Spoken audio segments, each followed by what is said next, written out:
Hello friends, welcome to DCB biology, Netflix of biology या series मध्ये मी आदी भैया तुमच्या सगळ्यांचं स्वागत करतो. मित्रांनो, आपण Netflix of biology series start केली होती कारण की तुम्हाला नेटफ्लिक्स सारखं बायोलॉजी मध्ये आपल्याला परफेक्ट बनवायचं होतं. म्हणजे कोणताही कन्सेप्ट टाकला तर तो तुम्हाला आलाच पाहिजे, बरोबर आहे की नाही? फक्त हे केव्हा होईल जेव्हा तुम्ही आपली सिरीज 100% फॉलो करणार. जर थोडं जरी मिस्टेक केली, थोडं जरी लेझीनेस आणला आपल्या स्वतःमध्ये आणि जर लेक्चर मिस केले तर असं होणार नाही मित्रांनो, बरोबर आहे की नाही?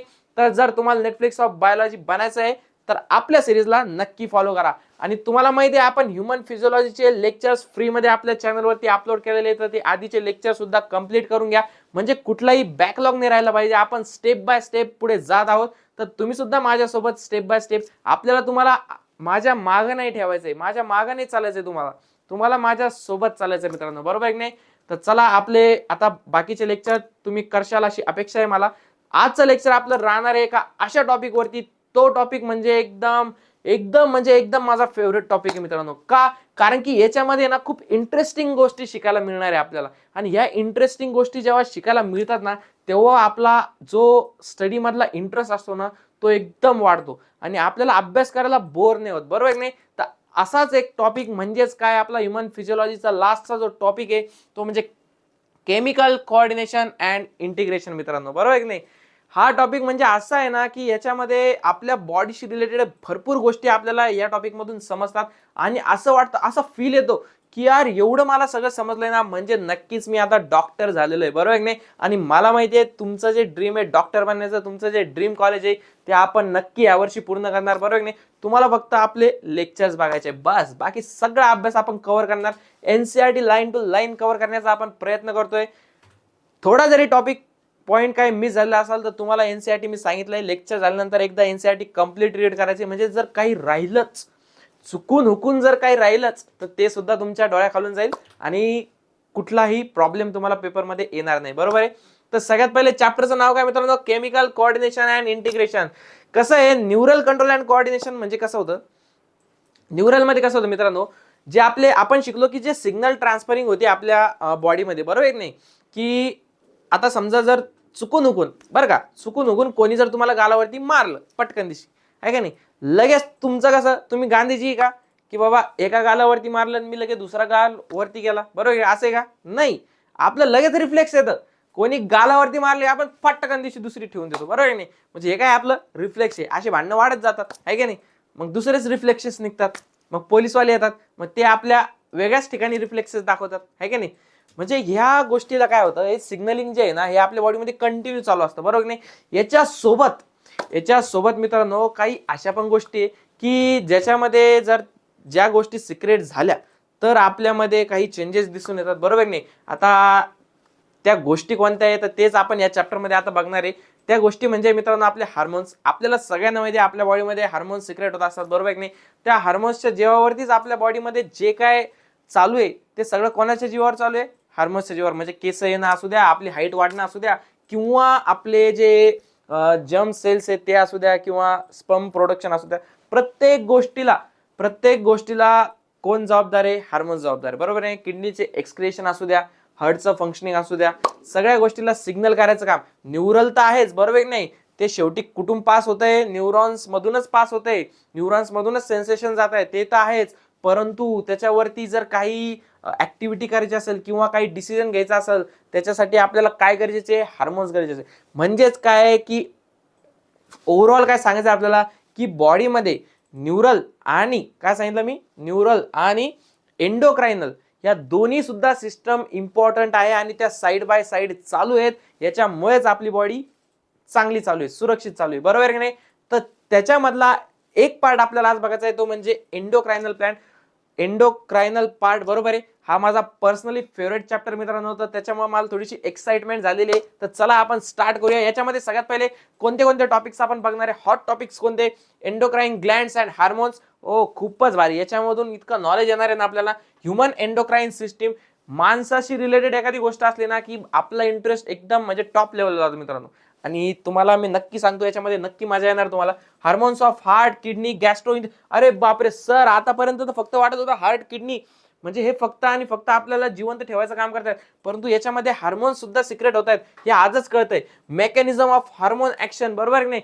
त्या हार्मोनल ऍक्शनची मेकॅनिझम काय ते सुद्धा आपण शेवटीच्या लेक्चर मध्ये बघणार आहे, बरोबर आहे? तर चला स्टार्ट करूया आपला सगळ्यात पहिला ताजा टॉपिक म्हणजे एंडोक्राइन ग्लँड्स अँड हार्मोन्स. मित्रांनो, तर काय आहे? Endocrine glands lack ducts and are hence called ductless glands. Their secretions are called hormones. आलं लक्षात? हार्मोन्स म्हणतो मी, तुम्ही हार्मोन्स म्हणा, बरोबर नाही? हार्मोन्स काय सांगितलंय की जी एंडोक्राइन ग्लँड्स आहेत मित्रांनो त्या कशा आहे? डक्टलेस. हे बघा, दोन प्रकारच्या ग्लँड्स असतात, माहिती आहे आपल्याला? दोन प्रकारच्या ग्लँड्स असतात. एक कशी असते, हे बघा, याला काय म्हणतो आपण? डक्ट. आता एखादा ऑर्गन आहे, बरोबर आहे? हा आहे समजा तुमचा दिल ऑर्गन आहे, बरोबर नाही? याच्यामधून ब्लड निघतं, हे कशातून पास होतं? त्या डक्ट मधून, ब्लड व्हेसल्स मधून, बरोबर आहे? आता ते दुसऱ्या ऑर्गन्सला पोहोचतं.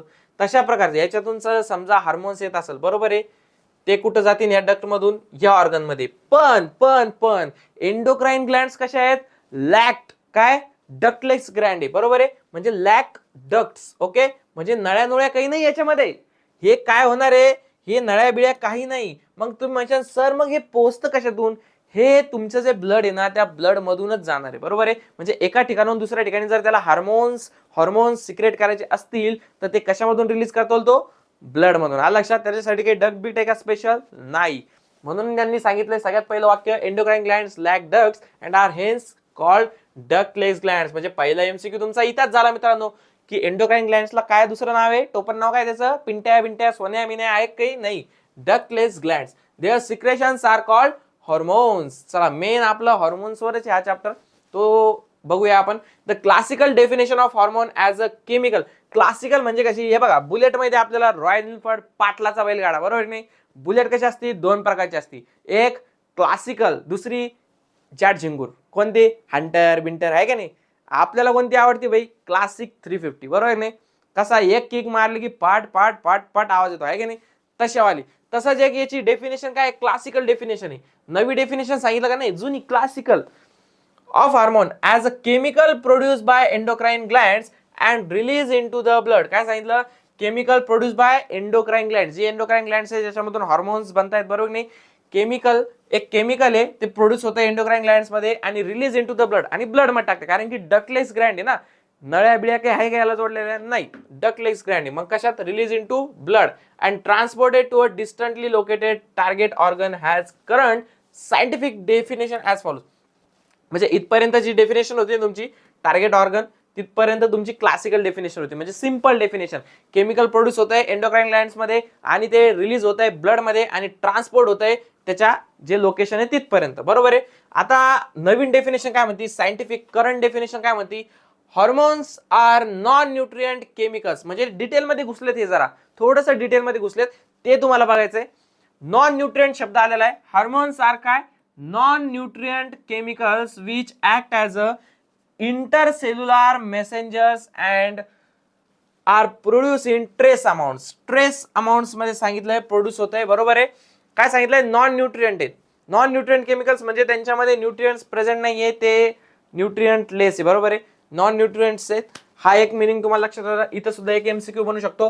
Which act as a intercellular messengers. Okay, intercellular messengers म्हणजे काय? हे बघा, इंट्रा एक असतं. इंटरकास्ट मॅरेज मध्ये तुम्हाला दोन वेगळ्या वेगळ्या कास्ट मध्ये जे होतं ते काय असतं? इंटरकास्ट मॅरेज, बरोबर आहे? इथं काय होणार आहे? दोन वेगळ्या वेगळ्या सेल्स मध्ये. ओके, इंटरसेल्युलर मेसेंजर, दोन वेगळ्या वेगळ्या सेल मध्ये मॅरेज होणार आहे. म्हणजेच काय? Message transfer. म्हणजे कशाचा? हॉर्मोन्सचा. आलं लक्षात? आणि कसं प्रोड्यूस होतंय? ट्रेस अमाउंट मध्ये. The new definition covers a number of new molecules in addition to the hormones secreted by the organized endocrine glands. Invertebrates. आता काय सांगितलं बघा, invertebrates possess very simple endocrine system. जे invertebrates आहेत ना आपले, छोटेसे भोळेसे बाबडेसे, बरोबर नाही? possess very simple endocrine system with a few hormones. त्यांच्याकडे जास्त हार्मोन्स आहे का? नाही, एकदम few hormones. Whereas बघा आता, large number of chemicals act as a hormones and provide coordination in the vertebrates. म्हणजे जे आपण आहे हरामी लोक वर्टिब्रेट्स, बरोबर नाही? त्याच्यामध्ये कसं आहे? Large number of chemicals act as a hormones. जे आपण म्हणलो नाही द केमिकल प्रोड्यूस, ते म्हणजेच कोण? Hormones and provide coordination in the vertebrates. म्हणजे लार्ज नंबर ऑफ. अलग लक्षात? इन वर्टिब्रेट्स मध्ये कसे? फ्यू हार्मोन्स आहे. ओके, तर चलो आता बघूया कोणते हार्मोन्स आपल्याला बघायचे आणि ते कुठं असतात. आता सगळ्यात मेन काय आहे, ह्युमन एंडोक्राईन सिस्टीम. आता इथपर्यंत हॉर्मोन्सचं तर आपण बघितलं की काय काय बाबा, कसं कसं आहे, बरोबर नाही. मेन आहे आपलं ह्युमन एंडोक्राईन सिस्टीम. आता ह्युमन मध्ये काय काय, आता याच्यामध्ये असं फील येणार की डॉक्टर झालोय आपण, बरोबर नाही. तर तो फील देण्यासाठी आपण चालू करूया ह्युमन एंडोक्राईन सिस्टीम.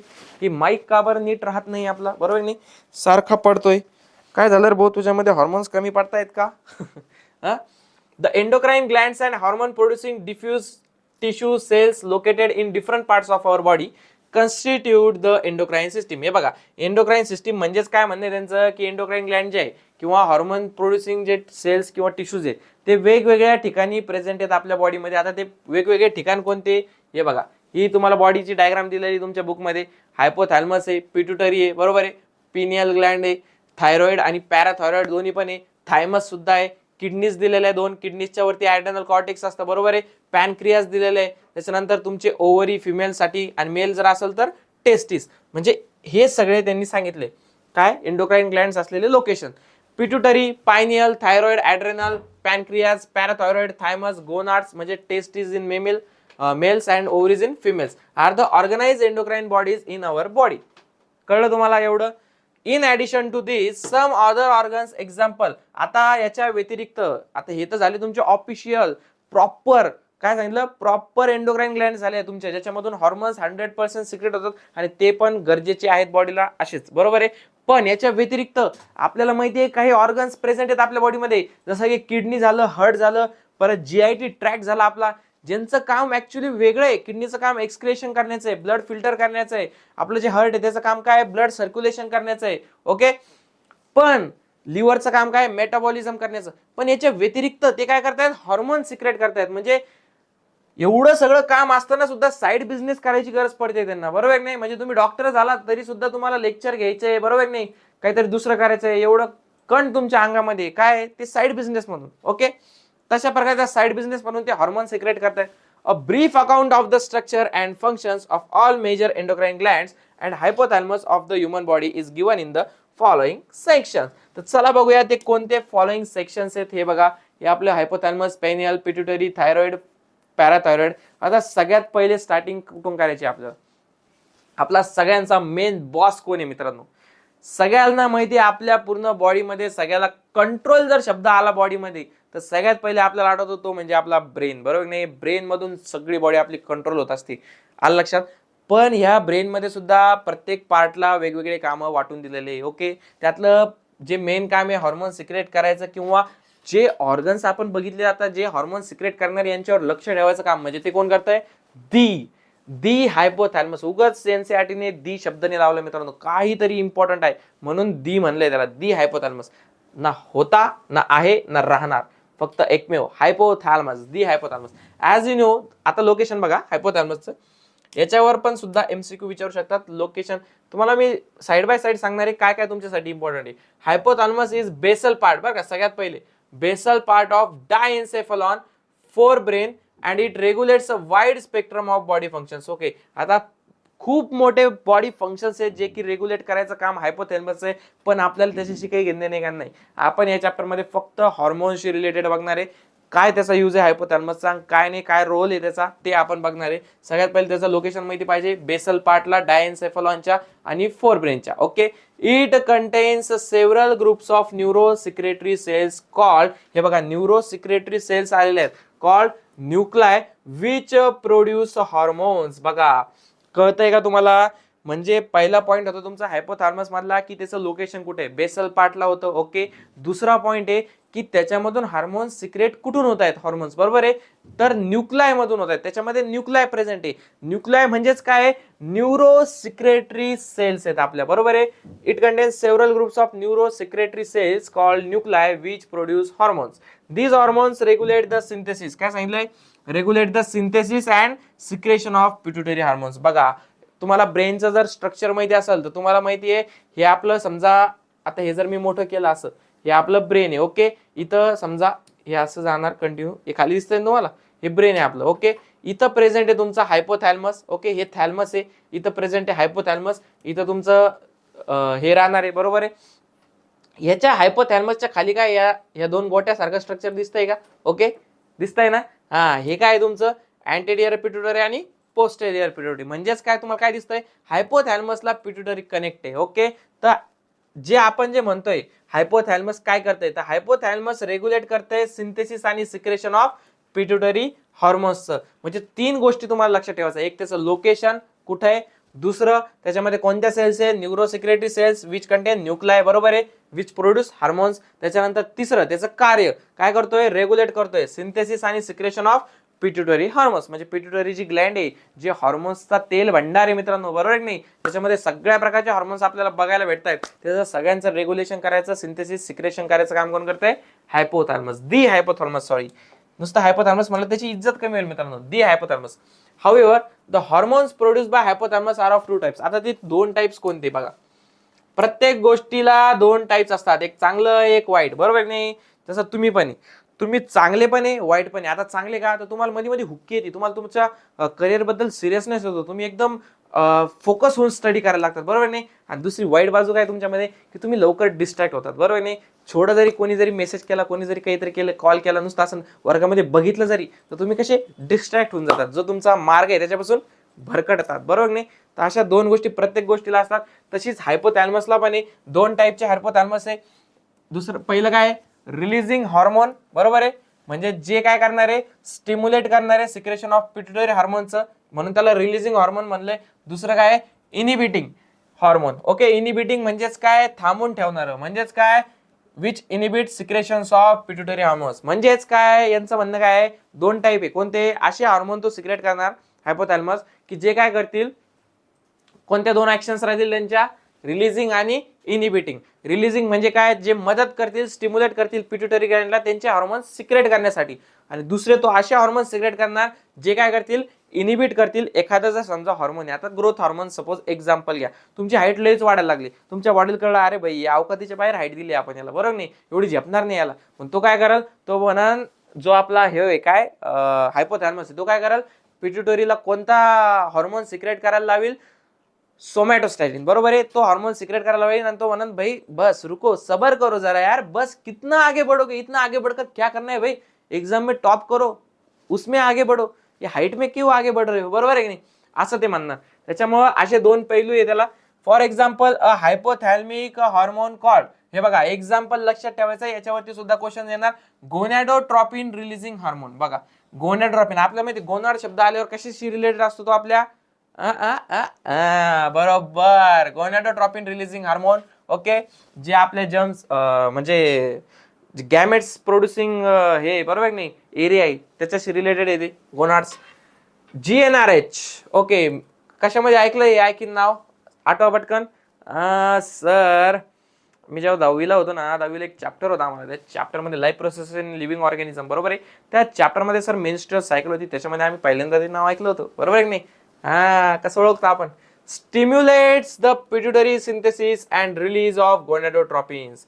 म्हणजे ते काय करतं, जे आपलं हायपोथॅल्मिक हार्मोन आहे गोनॅडोट्रॉपिन रिलीजिंग हार्मोन, हे बघा नावात रिलीजिंग का दिलंय त्याच्या, कारण की ते रिलीजिंग टाईपचं हार्मोन आहे. 2 टाईप बघितले ना आपण, त्यातलं कोणतं हे रिलीजिंग टाईपचं हार्मोन, ते काय करतं, पिट्युटरीला सिंथेसिस आणि रिलीज करण्यासाठी गोनॅडोट्रॉपिनच्या स्टिम्युलेट करतं. आलं लक्षात.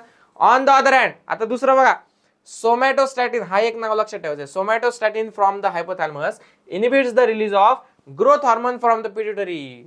तुम्ही लयच उडायला लागले ना, तुम्ही लय अशा आकाशाच्या बाहेर जायला लागले, मग हे काय करतं, तुम्हाला खाली आणायचा प्रयत्न करतं. These hormones originating in the hypothalamic neurons pass through axons and are release from their nerve endings. सगळ्यांना न्यूरॉन्सचं स्ट्रक्चर माहिती आहे का कसं असतं, हे बघा, ही मधली सेल बॉडी, हे त्याचे केस, दिसलं का, हे झिंगालाला हु, हे सूर्यफूल सारखं दिसतंय पण समजून घ्या आता, बरोबर नाही, फास्ट मध्ये काढतो. हे काय आहे आपलं एक्झॉन, हे त्याचे टर्मिनल्स, बरोबर आहे. आलं लक्षात, आलं लक्षात सगळ्यांना.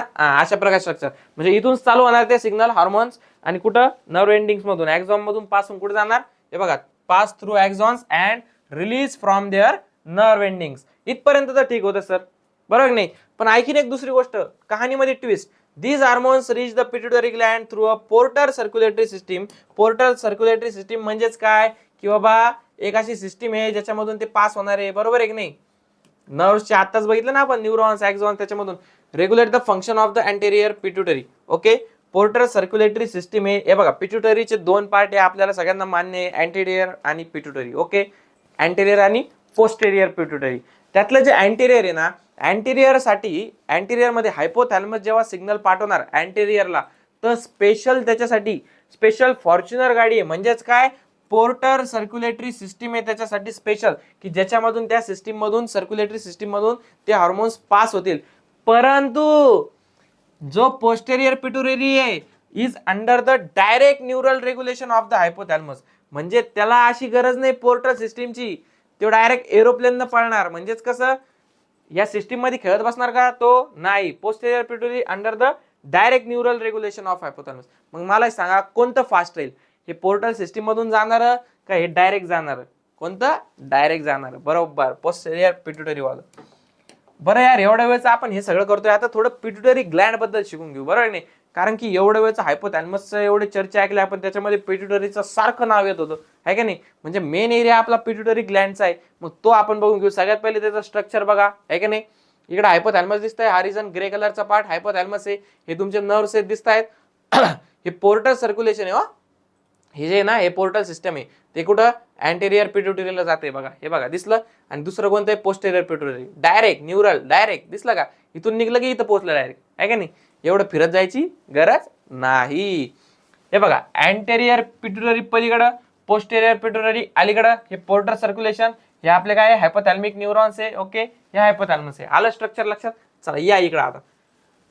The pituitary gland is located in a bony cavity called sella turcica. हे नाव इम्पॉर्टंट आहे, लगेच त्याला हायलाइट करून घ्या. मी जरी बोर्डवर करत असलो, तुम्ही तुमच्या बुक मध्ये करायचंय लगेच साइड बाय साइड. तर pituitary gland is located in a bony cavity. हायपोथॅलमसचं कुठं होतं? चला आठवा पटकन. बेसल पार्ट ऑफ डायन्सेफलॉन आणि फोर ब्रेन. याचं कुठे? पिट्युटरीचं त्याच्या खाली बोनी कॅव्हिटी मध्ये, सेला टर्सिका मध्ये. And is attach to hypothalamus by a stalk. Stalk म्हणजे काय? काडी. स्टॉकने अटॅच आहे का नाही? हा स्टॉक दिसतोय का तुम्हाला? हायपोथॅलमसला अटॅच आहे तो स्टॉक, दिसला तुम्हाला? Yes. It is divided anatomically into and, बघा, ॲडेनो हायपोफायसिस, हे दोन नाव लक्षात घ्या, आणि न्यूरो हायपोफायसिस. ॲडेनो आणि न्यूरो, दुसरं काहीच नाही. हायपोफायसिस समोरचं सेम लावायचंय, फक्त ॲडेनो आणि न्यूरो. आता ॲडेनो कोणतं, न्यूरो कोणतं? हे बघा, ॲडेनो हायपोफायसिस कन्सिस्ट ऑफ टू पोर्शन. कोणते दोन पोर्शन आहे? सगळ्यात पहिलं पार्स डिस्टलिस आणि दुसरं पार्स इंटरमिजिया. काय? पार्स इंटरमिजिया. हे बघा, नीट लक्षात घ्या. हे अँटेरियर, हे पोस्टेरियर, आणि या दोघांच्या मध्ये काय राहणार? इंटरमिडिया.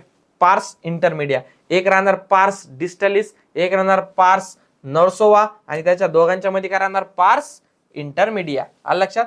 हे पार्स नाव पण लक्षात ठेवा. म्हणजे बघा, पिट्युटरीला आपण किती याच्यात डिवाइड करतोय, किती नावामध्ये? सगळ्यात पहिलं तर ॲडेनो हायपोफायसिस आणि न्यूरो हायपोफायसिस, त्याच्यानंतर अँटेरियर पोस्टेरियर, त्याच्यानंतर पार्स डिस्टलिस, पार्स नर्वोसा आणि पार्स इंटरमिडिया. आता बघूयात कोणत्या पार्टला काय म्हणतात. The pars distalis region of pituitary commonly called as anterior pituitary. हे बघा, हा जो पार्स डिस्टलिस शब्द वापरलाय ना, तो कोणासाठी वापरलाय? अँटेरियर पिट्युटरी साठी. लक्षात ठेवायचंय, क्वेश्चन मध्ये कोणतेही शब्द, कोणतेही वर्ड वापरू शकते, तुम्हाला माहिती पाहिजे कशाला काय म्हणते. अँटेरियर पिट्युटरी साठी कोणता शब्द वापरलाय? पार्स डिस्टलिस शब्द वापरलाय. ओके, चला आता अँटेरियर पिट्युटरी काय? The pars distalis region of pituitary commonly called anterior pituitary produces growth hormone. हे बघा, कोणते कोणते हार्मोन पाठ करायचे लगेच? जीएच ग्रोथ हार्मोन, हाईट वाढवायचं. Prolactin, PRL thyroid stimulating hormone. Adrenocorticotropic hormone, ACTH ज्याला शॉर्ट फॉर्म मध्ये आपण म्हणतो. ल्युटिनायझिंग हार्मोन ज्याला एलएच म्हणतो आपण. फॉलिकल स्टिम्युलेटिंग हार्मोन ज्याला एफएसएच म्हणतो. हे तुम्हाला मेन्स्ट्रुअल सायकल मध्ये ऐकले असेल तुम्ही नाव, बरोबर आहे? हे नाव पाठ करायची गरज नाही, ऑटोमॅटिक आपण जेव्हा वन बाय वन बघन तेव्हा पाठच होऊन जाईल तुम्हाला. पार्स इंटरमिडिया म्हणजे हे फक्त पार्स डिस्टलिसचे होते बरं का. हा जो अँटेरियर पिट्युटरीचा पार्ट आहे ना, जो की पोर्टल सिस्टीम मधून तयार म्हणजे सिग्नल पास होतात त्याच्यामध्ये हार्मोन्स हायपोथॅलमस कडून. तर त्याच्यामध्ये कोणते कोणते हार्मोन्स निघते? Growth hormone, prolactin, TSH, ACTH आणि एलएच आणि एफएसएच. ओके, आता आपल्याला बघायचं पार्स इंटरमिडिया. पार्स इंटरमिडिया म्हणजे पार्स डिस्टलिस आणि पार्स नर्वोसा म्हणजे अँटेरियर पोस्टेरियरचा मधला पार्ट. ओके, पार्स इंटरमिडिया सिक्रेट. आता तुम्ही म्हणशाल या डायग्राम मध्ये काय नाही दाखवला, त्याचं सुद्धा एक कारण आहे, ते एनसीईआरटी मध्ये तुम्हाला दिलेले, बरेच जण इग्नोर करतात. ते पण वाक्य मी तुम्हाला वाचून दाखवणार. Pars intermedia secretes only one hormone. कोणता? MSH. चला फुल फॉर्म सांगा पटकन. Melanocyte stimulating hormone. Melanocyte stimulating hormone, माझ्या मागे melanocyte stimulating hormone pars intermedia. Okay, आता दुसरं वाक्य ऐका. हाऊएव्हर इन ह्यूमन्स, बरं का, माणसात काय सांगितलंय, द पार्स intermedia is almost merge with पार्स डिस्टलिस.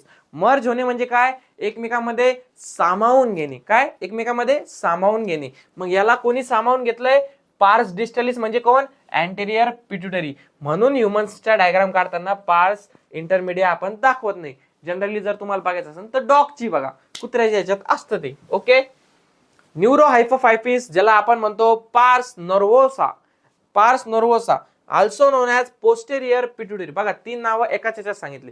न्यूरोहायपोफायसिस, न्यूरोहायपोफायसिस, पार्स नर्वोसा आणि posterior pituitary. Store and release to hormones, दोन हार्मोन्स कोणते हे बघा. शब्दांकडे नीट लक्ष द्या. एनसीईआरटी इतकी भारी ना, line to line, word to word, याच्यासाठी तुम्हाला टीचरची आवश्यकता आहे आणि आपण एकदम भारी शिकवतो मित्रांनो, बरोबर नाही. प्रत्येक ठिकाणी काय वापरलाय शब्द आणि इथं काय वापरलाय. इथं त्यांनी सांगितलंय stores and releases to hormones.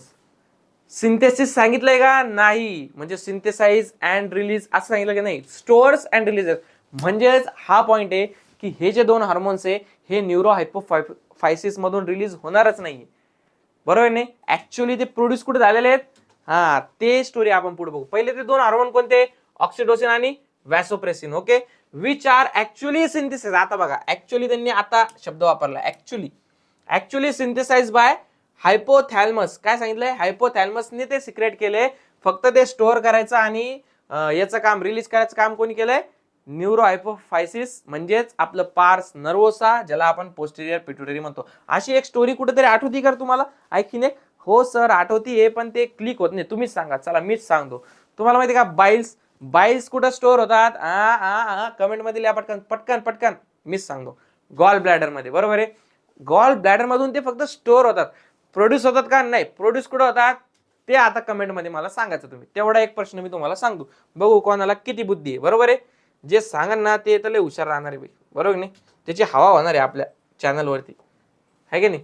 आता चला बघूया एक एक, वन बाय वन. आपण जे पार्स डिस्टलिस म्हणजे अँटेरियर पिट्युटरी जे सिक्रेट करणार होता हार्मोन्स, त्याच्याबद्दल एक एक बाऱ्यामध्ये शिकू आपण सगळ्या इंटरमीडिया, पार्स नर्वोसा मधले.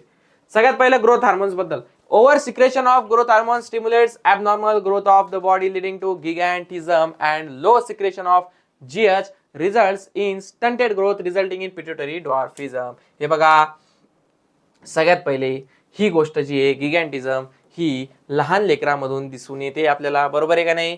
ॲग्रोमेगली जी आहे ती ॲडल्ट मध्ये, हा दोन्ही मधला बेसिक फरक आहे. बऱ्याच जणांना इथं प्रॉब्लेम होतो. ॲग्रोमेगली जी आहे, स्पेशली शब्द वापरलाय इन ॲडल्ट्स. ओके, जे growth hormone stimulates abnormal growth of the body leading to gigantism आहे, ते जे ते एक ओव्हरऑल कंडिशन आहे. आणि ॲक्रोमेगली स्पेशली कोणामध्ये होते, कळलं तुम्हाला, ॲडल्ट्स मध्ये. ओके, हा दोन्ही मधला बेसिक डिफरन्स आहे. आता हे बघा, ग्रोथ हार्मोनचं जर ओव्हर सिक्रेशन झालं ना मित्रांनो, तर काय होतं, गिगॅन्टिझम. हा लंबा माणूस दिसतोय का, ठीक आहे, मुद्दामून खलीचा फोटो नाही घेतलाय मी, खलीला बघून बघून बरेच बोर झाले. आता नवीन माणूस आणलाय आपण, न्यू मॉडेल, बरोबर नाही. कसा लंबा लचक दिसतोय का नाही, gigantism. And low secretion of GS result in stunted growth resulting in pituitary dwarfism. हे बाजूला दिसतोय का, त्याच्या समोर बारीक, ऍक्च्युली हा नॉर्मल माणूस आहे बरं का, पण याच्या समोर उभा राहिल्यामुळे तो बारीक दिसतोय, बरोबर आहे. मग याच्यापेक्षा जर बारीक माणूस जर आपण काढला इथं, बरोबर नाही, ड्वार्फ, मग तो काय झाला, स्टंटेड ग्रोथ, म्हणजेच काय, पिट्युटरी ड्वार्फिझम. आता पिट्युटरी ड्वार्फिझम का म्हणलंय, कारण की ते पिट्युटरी जे पार्स डिस्टलिस आहे, पिट्युटरीचा पार्ट, तो ते हार्मोन, ग्रोथ हार्मोन सिक्रेट करतोय, म्हणून त्याला त्याच्याशी ना कम्पेअर केलं. आता excess secretion of growth hormone in adults specially in middle age. Middle age म्हणजे कोणतं, माझं एज, बरोबर नाही. तुमचं एज का, हो तुमचं पण एज का, तुम्ही मुलं आहे का, अजून लहान बच्चू आहे का, छोटे छोटे बालक झालेत ना मोठे, हा. Can result in severe disfigurement specially of the face. बघा, सगळीकडे भाई चेहऱ्यावरच जास्त बघावं लागतं आपल्याला, फेस व्हॅल्यू, बरोबर नाही. कोणताही जॉब करायचा, काही जरी करायचं तर मेन फोकस कशावर असतो लोकांचा, चेहऱ्यावरती. तुम्ही पण लेक्चर बघता बघता म्हणता सर काय रे सर, असं दिसतं तसं दिसतं, त्याचं तोंड असं आहे तसं आहे, बरं नाही, माघारी बोलत असाल ना. पण मला काही फरक पडत नाही मित्रांनो, आपण आपलं लेक्चर कंटिन्यू करत असतो. शेवटी मी शिकवणार तुम्हाला, लग्न तर नाही करणार आहे की नाही. तर ॲग्रोमेगली दिसले तुम्हाला, ॲग्रोमेगली कशात होत असतं, ॲडल्ट्स मध्ये होत असतं. ओके, मिडल एज मध्ये स्पेशली होत असतं. आणि स्पेशली त्याचा इफेक्ट जो आहे तो कोणावर दिसतो, आपल्या फेस वरती दिसतो. हे स्पेशल तुमच्यासाठी ॲक्रोमेगलीचं एक्झाम्पल आणले. खलीला आठवायचं आणि ॲक्रोमेगली म्हणायचं. काय खलीला आठवायचं आणि ॲक्रोमेगली म्हणायचं. Which may lead to serious complications and premature death if unchecked. जर आपण चेक केला नाही, जर आपण त्याच्याकडे दुर्लक्ष केलं तर प्रीमॅच्युअर डेथ म्हणजे तुमची जे 100 वर्ष तुम्ही जगणार होते तर ते वर्ष कमी होऊन लवकर सुद्धा तुमची डेथ होऊ शकते. आलं लक्षात?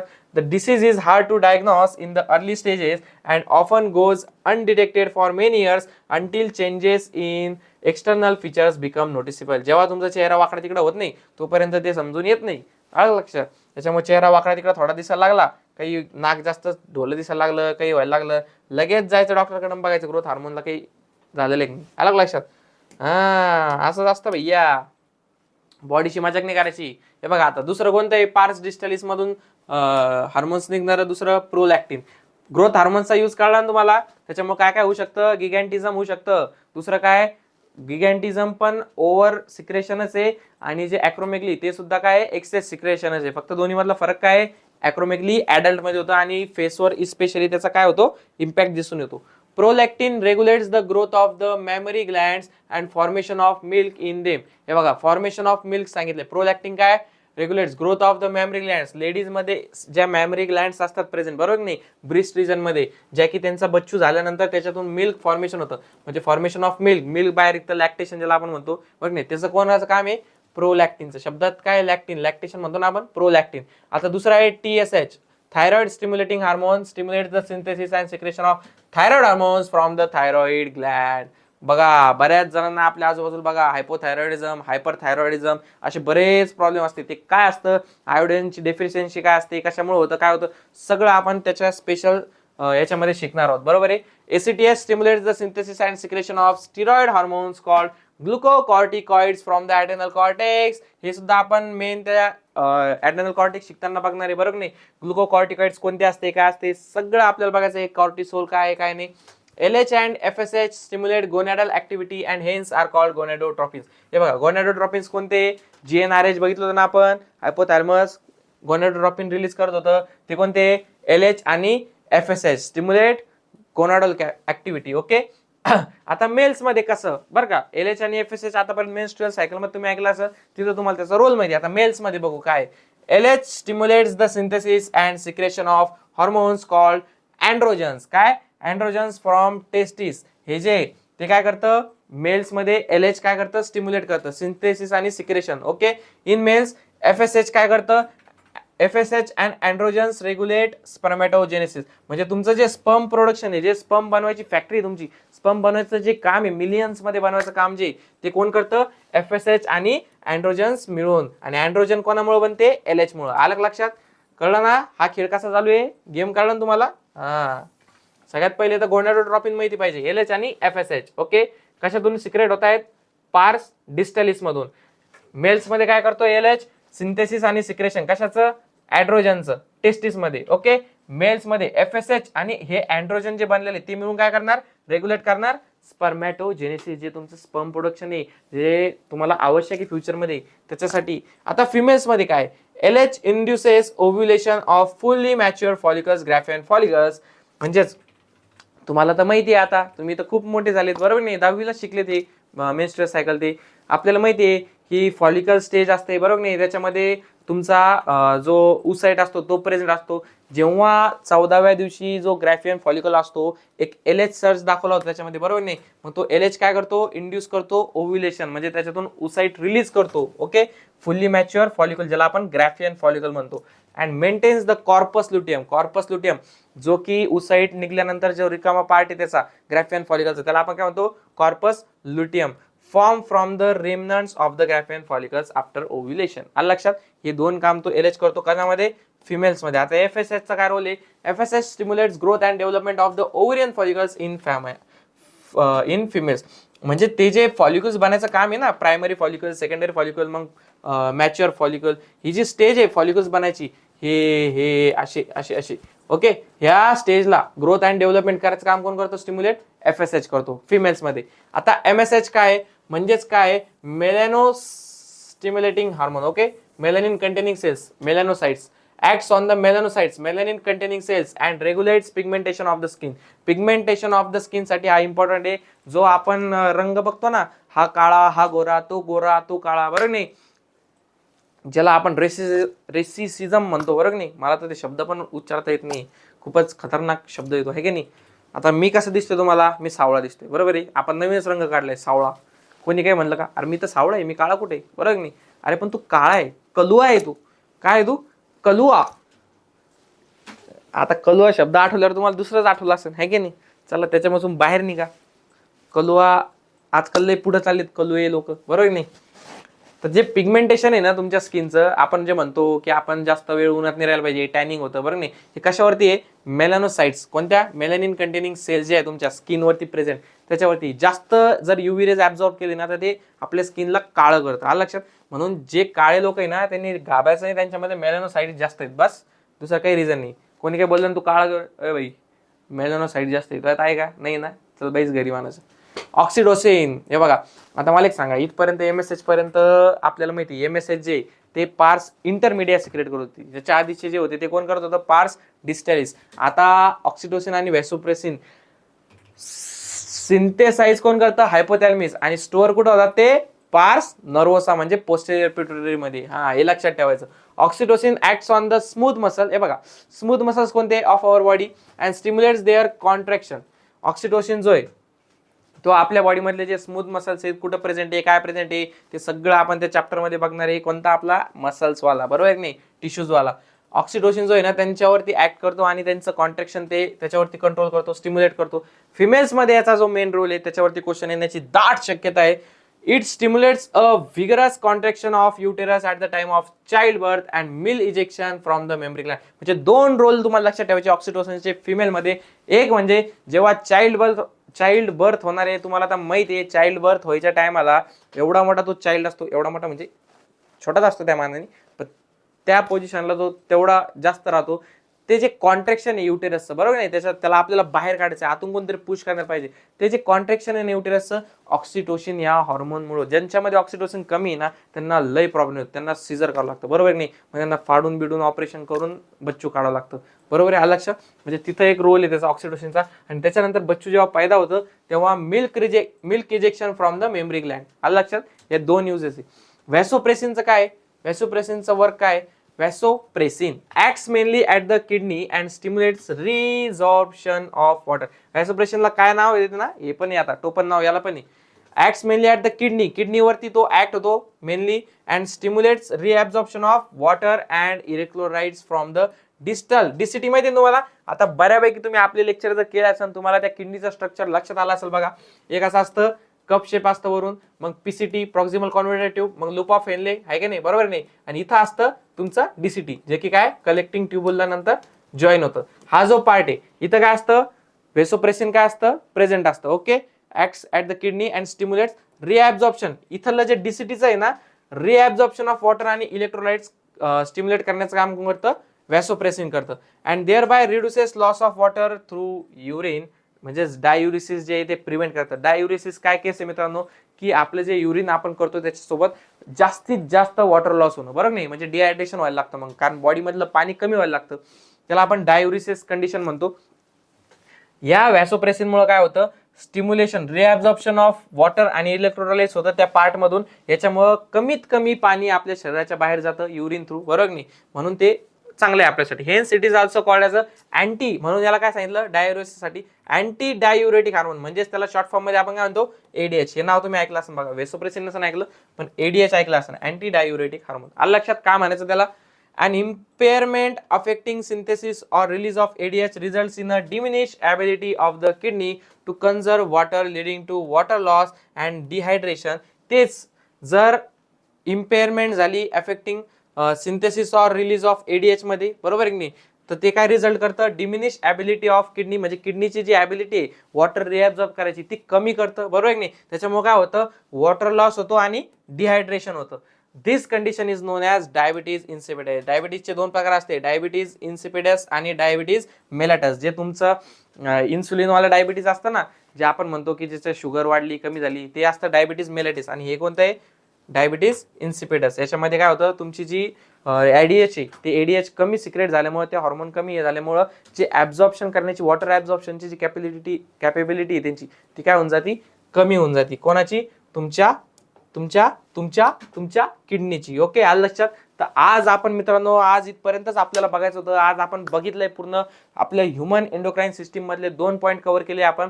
ते म्हणजे कोणते? सगळ्यात पहिले दी हायपोथॅलमस आणि दुसरं म्हणजे पिट्युटरी ग्लँड. मित्रांनो, आता आपल्याला मेन जे आपले ते हॉर्मोन्स आहे, म्हणजे प्रत्येक जे ऑर्गन्स आपण पहिले होते आपल्या बॉडीमध्ये, एंडोक्राईन ग्लँड ज्या बघितल्या होत्या, त्या इंडिव्हिज्युअल ग्लँड्स आपल्याला शिकायचे आहे. तर लेक्चरमध्ये कंटिन्यू राहा मित्रांनो. पुढचे लेक्चर जे ते सुद्धा कंप्लीट करा. मागचा बॅकलॉग राहिला असेल तर तो सुद्धा कंप्लीट करा. आपल्या लेक्चरमधून तुम्हाला अंदाज आलाच असेल की आपण कोणत्या लाईन मधून एमसीक्यू विचारतो ते सुद्धा सांगितलेले, आपण ते सुद्धा शिकवतो आपण इथं. त्याच्यामुळे आणि आपले शॉर्ट सुद्धा चालूच असतात. तर सबस्क्राईब केलं नसेल तर आपल्या चॅनलला सबस्क्राईब करून ठेवा. आणि थोडंसं काय करायचं माहिती का, व्हिडिओला लाईक करत जा आणि कमेंट करत जा आणि मित्रांना तुमच्या शेअर करत जा. थोडासा दुसऱ्यांना पण फायदा होऊ द्यायचा, बरोबर नाही? स्वतःचा स्वार्थपणा दाखवत नका जा, तू सगळ्याला फायदा होऊ द्यायचा, बरोबर की नाही? आपलं तेच आहे आणि आपण त्याच्यामुळेच फ्री लेक्चर्स ठेवलेले आहे, बरोबर आहे की नाही? तर चला भेटूया पुढच्या लेक्चरमध्ये. तोपर्यंत तुम्हाला सगळ्यांना नीटसाठी 2026 साठी all the best, best of luck. Thank you very much.